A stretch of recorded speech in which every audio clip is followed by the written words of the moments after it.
Hello students, let's see this question.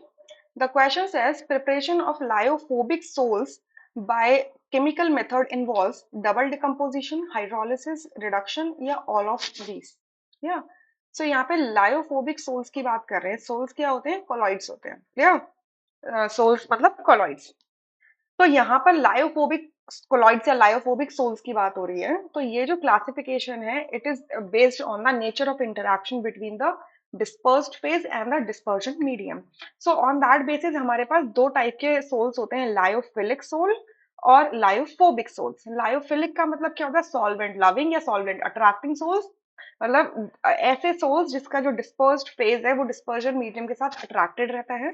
And lyophobic मतलब होता है सॉल्वेंट रिपेलिंग या सॉल्वेंट हेटिंग. तो वो वाटर वाटर ले लो या सॉल्वेंट में सिंपल से सॉल्वेंट बोलती हूँ. सॉल्वेंट के साथ में यानी कि डिस्पर्जन मीडियम के साथ में उसका रिपल्सिंग नेचर होता है. Clear? So lyophobic sols means water hating sols, right? Sorry, not water hating, liquid hating. जब अगर वाटर होगा सॉल्वेंट तो हम बोलेंगे हाइड्रोफोबिक, राइट? अगर सिंपल बोलोगे तो लिक्विड या solvent, solvent hating substances.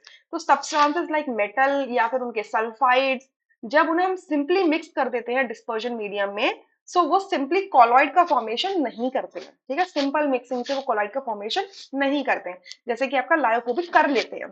So there colloidal salts can be prepared only by special method. Special method से ही बनाए जाते हैं. These salts are readily precipitated on the addition of small amount of the electrolytes by heating or by shaking, hence not stable. ठीक है?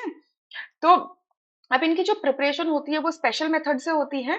तो जो special method आते हैं वो केमिकल मेथड्स आते हैं. तो उन केमिकल मेथड्स के अंदर डबल डिकम्पोजिशन हो जाता है, या ऑक्सीडेशन हो सकता है, या रिडक्शन हो सकता है, या फिर हाइड्रोलिसिस हो सकता है, तब जाके ये सोल्स निकल के आते हैं.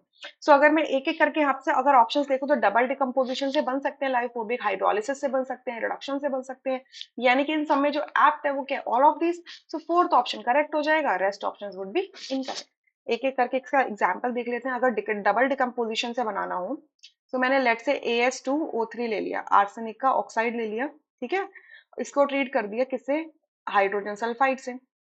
सो ये क्या होगा? डबल डिकम्पोजिशन होगा, AS2S3 मतलब आर्सेनिक सल्फाइड का सोल बन जाएगा. ठीक है, और साथ में क्या मिलेगा आपको? वाटर मिल जाएगा, राइट? ये डबल डिकम्पोजिशन हो गया.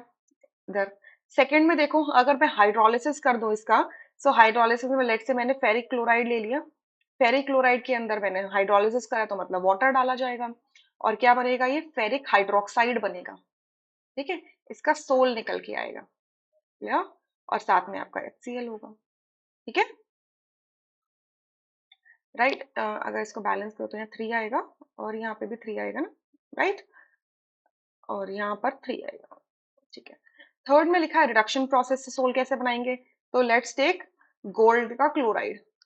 गोल्ड के क्लोराइड में मैंने अगर HCHO डाल दिया, HCHO इज फॉर्मल्डिहाइड डाल दिया. ठीक है, तो ये क्या होगा? रिड्यूस हो जाएगा किसमें? सिल्वर में. यहाँ सॉरी, गोल्ड में, नॉट सिल्वर में. गोल्ड का क्लोराइड है ना, गोल्ड यहाँ पे +3 में है, यहाँ पे जीरो ऑक्सीडेशन स्टेट में चला गया, यानी कि रिडक्शन हो गया इसका. ठीक है, और फॉर्मल्डिहाइड का ऑक्सीडेशन हो जाएगा, वो बना लेगा फॉर्मिक एसिड, और आपका HCl तो रिलीज हो जाएगा. ठीक है, तो ये आपका रिडक्शन प्रोसेस था. तो तीनों प्रोसेस से आप क्या देख पा रहे हो कि सोल बन रहा है, या तो सल्फाइड सोल बन रहा है, या हाइड्रोक्साइड सोल बन रहा है, या फिर सिंपल मेटल का सोल बन रहा है, बट बन पा रहे हैं, राइट? सो यहाँ से फोर्थ ऑप्शन करेक्ट है. All I hope you understood this question really very well. Thank you.